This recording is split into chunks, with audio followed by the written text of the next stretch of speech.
mettez de côté tous vos bagages. Eu égard à votre vie passée du vieil homme qui se corrompt par les convoitises trompeuses. Éphésiens 4, verset 22. Vous devez immédiatement apporter des changements dans votre vie et vous engager à suivre Jésus-Christ. Savez-vous quand il vous rappellera? Ou bien est-ce votre dernière chance? Maintenant, méditez ce verset. Vous qui ne savez pas ce qui arrivera demain, car qu'est-ce que votre vie? Vous êtes une vapeur qui paraît pour un peu de temps et qui ensuite disparaît. Jacques 4, 14. Et faites en sorte que chaque instant de chaque jour compte. Tiède. Pour celles d'entre vous qui pensent avoir une vie heureuse et un foyer stable, ce livre peut vous paraître trop zélé puisqu'il n'y a rien qui vous motive à changer. Je connais tes œuvres. Je sais que tu n'es ni froid ni bouillant. Puisses-tu être froid ou bouillant? Ainsi, parce que tu es tiède et que tu n'es ni froid ni bouillant, je te vomirai de ma bouche. Apocalypse 3, 15 à 16. Dieu vomit les chrétiens tièdes. Êtes-vous en feu pour lui? Que doit-il faire dans votre vie pour vous attirer à lui et à sa parole? Je sais très bien ce que ça a pris pour moi et pour la plupart des membres de notre ministère. Pauvres en esprit. Ceux qui sont pauvres n'ont rien. Donc, il est plus facile pour eux de tout abandonner pour suivre Dieu et sa parole. L'Esprit du Seigneur est sur moi parce qu'il m'a oint pour annoncer une bonne nouvelle aux pauvres. Luc 4, 18. Êtes-vous en faillite spirituelle? Heureux les pauvres en esprit, car le royaume des cieux est à eux. Matthieu 5, 3. Si vous étiez financièrement en faillite, vous seriez certainement en train de prier avec diligence afin de parvenir à payer vos factures et pour avoir de la nourriture sur la table.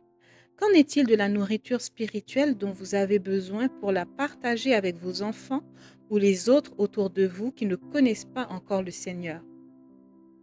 Bâtir sa maison sur le sable. Soyons honnêtes.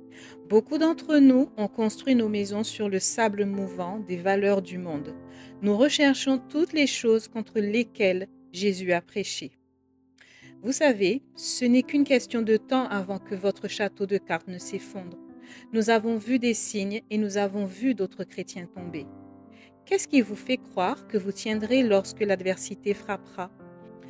Les femmes qui débutent la lecture de ce livre lorsque leur maison est déjà tombée ont un grand avantage, puisqu'elles n'ont nulle part où aller. Elles sont au stade de ramasser les pierres et de commencer à reconstruire. Elles n'ont pas eu à choisir, Dieu l'a fait pour elles. Mais quiconque entend ces paroles que je dis et ne les met pas en pratique sera semblable à un homme insensé qui a bâti sa maison sur le sable. La pluie est tombée, les torrents sont venus, les vents ont soufflé et ont battu cette maison. Elle est tombée et sa ruine a été grande. Matthieu 7, 26 à 27. Commencez à reconstruire votre maison étape par étape, pierre par pierre, sur Jésus-Christ le roc et utilisez seulement sa parole comme plan pour votre vie. Laissez ce livre vous motiver et illuminer les domaines qui sont la cause des circonstances de la situation actuelle de votre vie qui ont besoin de changement.